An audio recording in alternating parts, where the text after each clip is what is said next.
There's a pattern that has destroyed every major empire in history. Not conquest, not invasion, not revolution. Economic collapse. Specifically, currency collapse. And it happens the exact same way every single time. Rome, the empire that ruled the known world for 5 centuries, collapsed when its currency became worthless. Spain, which controlled more gold and silver than any nation in history, went bankrupt repeatedly until its empire dissolved. Britain, which dominated global trade for 200 years, lost its empire within a decade after its currency collapsed. 4 times in recorded history, a dominant empire has followed this exact pattern.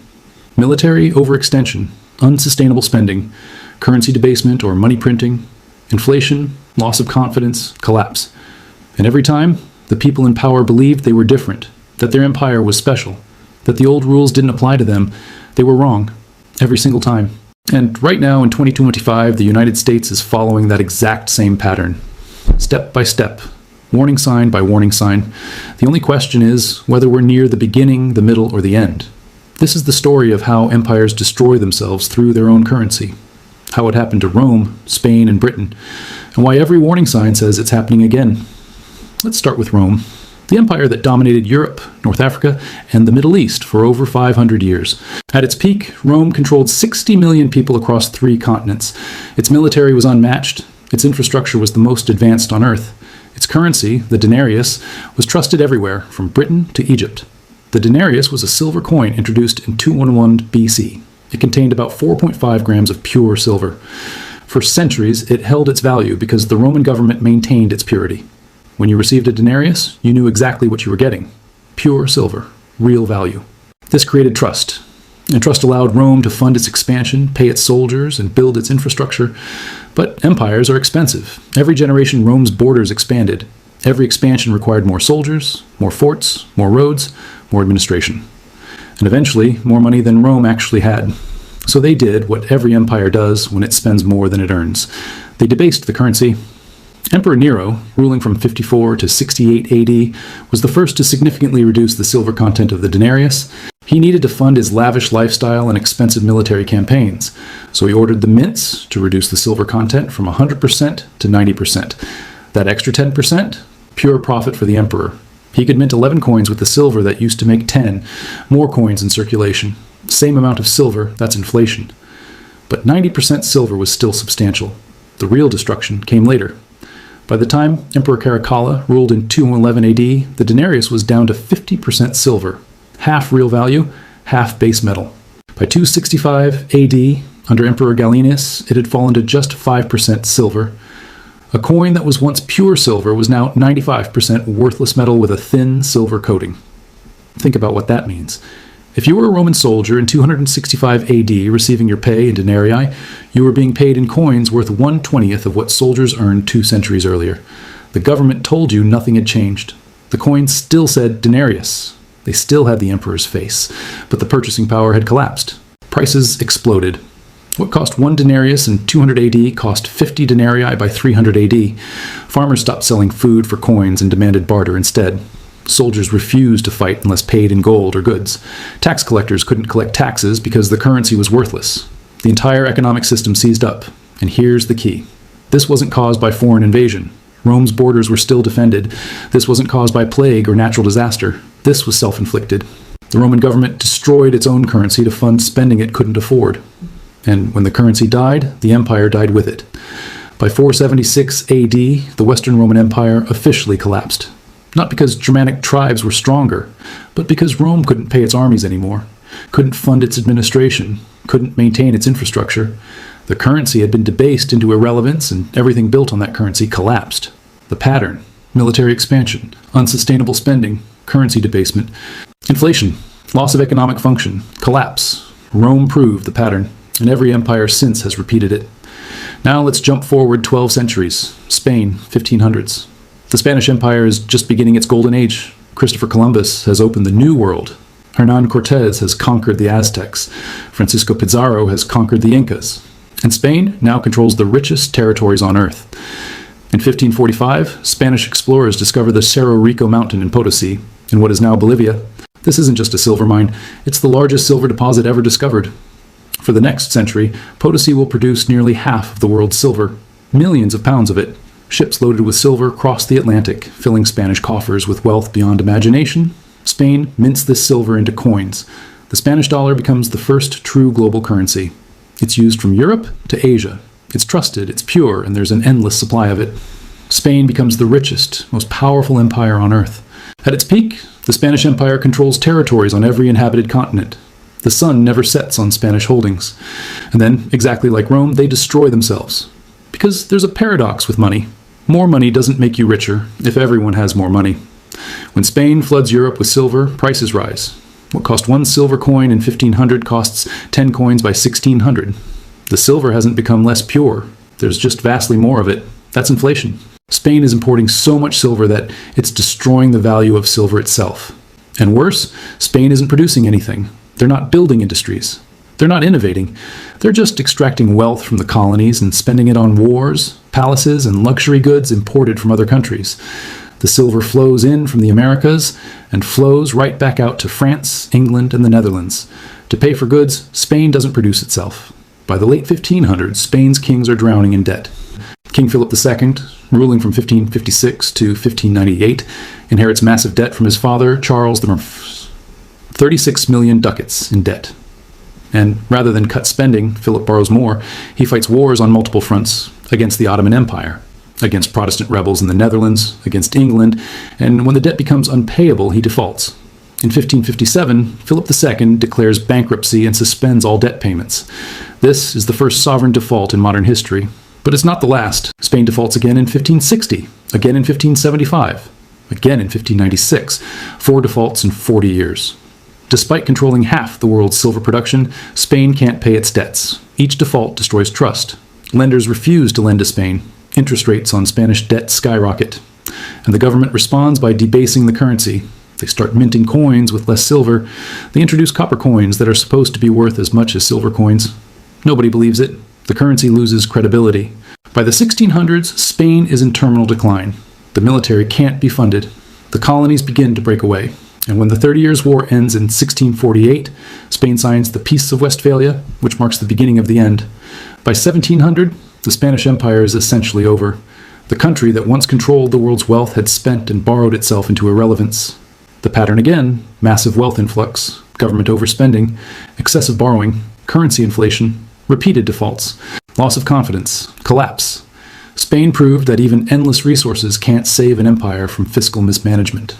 Now we come to Britain, the empire that lasted longer, stretched further, and controlled more wealth than Rome or Spain combined. At its peak in 1922, the British Empire governed 458 million people. 1/4 of the world's population, 1/4 of the world's land. The sun never set on the British Empire, not because they controlled every time zone, but because they controlled so much territory that it was always daytime somewhere under British rule. And the British pound sterling was the foundation of it all. For over 2 centuries, the pound was the world's reserve currency. Over 60% of global trade was invoiced in pounds. The gold standard anchored everything. 1 pound sterling could be exchanged for a fixed amount of gold. This created trust, stability, and power. But empires are built on credit, and credit has to be repaid. Britain funded its empire through borrowing, government bonds, debt to finance wars, colonies, infrastructure, administration. As long as the pound held its value, this worked. But then came World War I. In 1914, Britain's national debt was $650 million, since by 1919, after 4 years of total war, it had exploded to over $7 billion. That's a 10-fold increase in 5 years. To fund the war, Britain had borrowed from everyone, from its own citizens, from the United States, from anyone who would lend. But the war also forced Britain off the gold standard. In 1914, when war broke out, the government suspended gold convertibility. They had to print money to fund the war effort, and they couldn't maintain gold backing while doing it. The pound became a fiat currency, backed by nothing but the government's promise. After the war, Britain tried to return to gold. In 1925, Winston Churchill, then Chancellor of the Exchequer, put Britain back on the gold standard at the pre-war exchange rate. This was a catastrophic mistake. The pound was overvalued. British exports became uncompetitive. Unemployment soared, and the government had to maintain high interest rates to defend the currency, which crushed economic growth. By 1931, Britain was forced off gold again, permanently this time. The pound was devalued, and trust in British currency began to erode. But the real destruction came after World War II, Britain entered World War II already deeply in debt. The war cost everything. By 1945, Britain's national debt had reached 270% of GDP. The empire had bankrupted itself to win the war. Entire cities were in ruins. The economy was shattered. And Britain owed massive debts to the United States. In 1944, while the war was still raging, the Bretton Woods Conference redesigned the global financial system. The British pound was officially replaced as the world's primary reserve currency. The US dollar took its place. Britain fought desperately to preserve the pound's status, but it was over. They had the debt, but not the gold or the economy, to back their currency anymore. What followed was a slow, humiliating decline. In 1947, Britain tried to make the pound convertible again. The experiment lasted 6 weeks before a run on the currency forced them to reimpose controls. In 1949, the pound was devalued by 30%. In 1967, it was devalued again. Each devaluation destroyed savings, crushed confidence, and signaled to the world that Britain was no longer a first-rate power. Meanwhile, the empire disintegrated. India gained independence in 1947. Egypt nationalized the Suez Canal in 1956, and Britain's military response was a humiliating failure. Colony after colony broke away, not because they were conquered by outside forces, but because Britain could no longer afford to maintain them. By the 1970s, Britain was on the verge of becoming a failed state. Inflation hit 25%. The government went begging to the IMF for a bailout. The pound, which had once been the world's reserve currency, was now a symbol of decline. The empire that controlled a quarter of the earth had lost it all within 30 years, not through military defeat, through currency collapse and debt. The pattern once more: war debt, currency debasement, loss of reserve status, devaluation, inflation, imperial collapse. Britain proved that even the strongest empire can fall within a single generation when its currency fails. Which brings us to now, the United States, the current empire, the current reserve currency, and every single warning sign that destroyed Rome, Spain, and Britain is flashing red. Let's start with the currency. The US dollar has been the world's reserve currency since 1944. After World War II, the Bretton Woods system made the dollar the global standard. It was backed by gold, $35 per ounce. Other nations pegged their currencies to the dollar, and the dollar was as good as gold, literally. But just like Rome, just like Britain, the United States started spending more than it had. The Vietnam War, the Great Society programs, military bases around the world. By the 1960s, foreign governments noticed that America was printing more dollars than it had gold to back them. France, under Charles de Gaulle, started demanding gold in exchange for dollars. Other nations followed. The gold was leaving Fort Knox. The bluff was being called. In 1971, President Nixon closed the gold window. No more gold backing. The dollar became a pure fiat currency, just like the debased Roman denarius, just like the pound after 1931, backed by nothing but trust and the government's promise. At first, it seemed fine. The petrodollar system established in the 1970s created artificial demand for dollars because oil was priced in dollars globally. But the spending never stopped. The debt kept growing. In 1980, U.S. national debt was $900 billion. By 2000, it was $5.6 trillion. By 2020, it was $27 trillion. Today, in 2025, it's over $36 trillion. That's a 40-fold increase in 45 years. And it's accelerating. But the debt is only part of the story. Like Rome debasing the denarius, like Spain flooding the world with silver, the United States is printing money. Since 2008, the Federal Reserve has created trillions of dollars from nothing, quantitative easing they call it, necessary to stabilize the economy. During COVID, they printed over $4 trillion in 2 years, more money created than in the previous century combined. And just like every empire before, they told us it wouldn't cause inflation, that modern economics had solved the old problems, that we were different. We're not. Inflation hit 9% in 2022. Real inflation, the prices you actually pay for food, housing, healthcare, is far higher.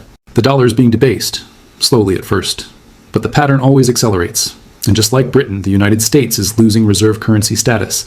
In 2000, over 70% of global reserves were held in dollars. Today, it's 58% and falling. The BRICS nations, Brazil, Russia, India, China, South Africa, and new members, are actively building alternatives. They're trading in local currencies, creating new payment systems, reducing dollar dependence. China and Russia are buying gold aggressively.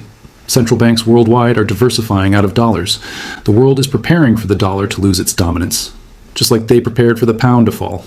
The pattern is unmistakable. And here's the most dangerous part. The United States has the same problem Rome had. Military overextension. The U.S. maintains nearly 800 military bases in over 70 countries. The defense budget is over $800 billion annually. Wars in Iraq and Afghanistan cost over $8 trillion. The empire is expensive. And it's being funded with debt and printed money. Just like Rome couldn't pay its legions in debased coins. Just like Spain couldn't fund its military after repeated defaults. Just like Britain couldn't maintain its empire after currency collapse. The United States is running out of time. So let's identify the pattern. Because once you see it, you can't unsee it. Every empire that has collapsed economically followed the same sequence. Not similar, identical. Stage 1, dominance. The empire is at its peak. Military strength, economic power, currency trust. Rome with the denarius, Spain with the dollar, Britain with the pound, America with the dollar. At this stage, the currency is backed by something real. Gold, silver, trust built over generations. The empire seems invincible. Stage 2, overextension. The empire expands beyond its means. More territory, more military commitments, more promises to citizens. Rome expanded across 3 continents. Spain tried to control every ocean. Britain colonized a quarter of the world. America maintains bases on every continent. The costs become unsustainable. Stage 3, deficit spending. The empire spends more than it earns. At first, this is manageable. They borrow, they issue bonds, they promise to repay, but the deficits become structural, permanent. Rome needed to pay its legions. Spain needed to fund its wars. Britain needed to finance 2 world wars. America runs trillion-dollar deficits annually, even during growth. Stage 4, currency debasement. The empire can't borrow enough, can't tax enough, so they debase the currency. Rome reduced silver in the denarius. Spain flooded the market with silver, causing inflation. Britain abandoned gold and devalued the pound twice. America left gold in 1971 and has been printing ever since. Stage 5, inflation. More currency with the same amount of real goods means prices rise. Rome saw prices increase 50-fold. Spain experienced price inflation across Europe. Britain saw 25% inflation in the 1970s. America is experiencing inflation now, despite government claims it's transitory. Stage 6, loss of confidence. The domestic population and foreign nations lose trust in the currency. Roman soldiers demanded payment in gold, not denarii. Spanish creditors refused to lend after multiple defaults. The world shifted from pounds to dollars at Bretton Woods. Today, nations are shifting away from the dollar. Stage 7, collapse. The economic system fails. The currency becomes worthless or loses its dominance. The empire can't fund its military, can't maintain control. Rome fell to Germanic tribes it could no longer pay to fight. Spain declined into irrelevance. Britain lost its empire within decades. And the US? That's the question we're living through right now. That's the pattern. 7 stages, repeated 4 times across 2,000 years. Different empires, different continents, different currencies, but the exact same sequence. Because the math doesn't change. You cannot spend more than you earn forever. You cannot print prosperity, and you cannot debase your currency without consequences. The pattern is absolute, and we're in stage 5, heading rapidly toward stage 6. So what happens next? History gives us 3 possible outcomes. First, controlled decline. Britain, after 1945, they lost the empire, lost reserve currency status, experienced painful devaluation and inflation. But the country didn't disappear. It adjusted to being a second-tier power. A slow, humiliating decline, but not total collapse. Second, chaotic collapse. Rome in the 5th century. The currency becomes worthless. The government loses control. The empire fragments. Dark ages follow. This is the worst-case scenario. Complete systemic breakdown. Not just economic, but social and political. Third, reset and restructure. A new currency system is established, maybe backed by gold again, maybe a new reserve currency emerges, China's yuan, a basket of currencies, digital currencies. The old system dies, but something new replaces it relatively quickly, painful but survivable. The United States is at the crossroads. The debt cannot be repaid, not at current levels, not with current spending. The only options are default, inflation, or restructuring. Default would destroy dollar hegemony instantly. Inflation is already happening and will likely accelerate. Restructuring requires political will that doesn't currently exist. And here's what makes this different from Rome, Spain, or Britain. Those were regional empires. The US dollar is the global reserve currency. When the Roman denarius collapsed, it affected the Roman Empire. When the dollar collapses, it affects the entire world. Every central bank, every trade agreement, every financial market. The interconnected global economy amplifies both the impact and the chaos. But the pattern says it's coming.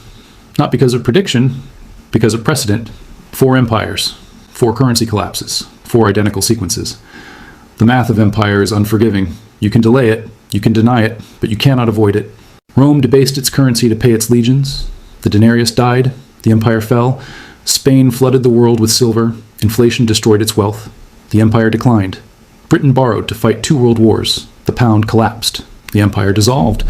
And now the United States prints trillions, runs endless deficits, and believes it's different. It's not different. The pattern doesn't care about American exceptionalism. It doesn't care about military strength or technological advancement. The pattern is economic, and economic laws are as absolute as physical laws.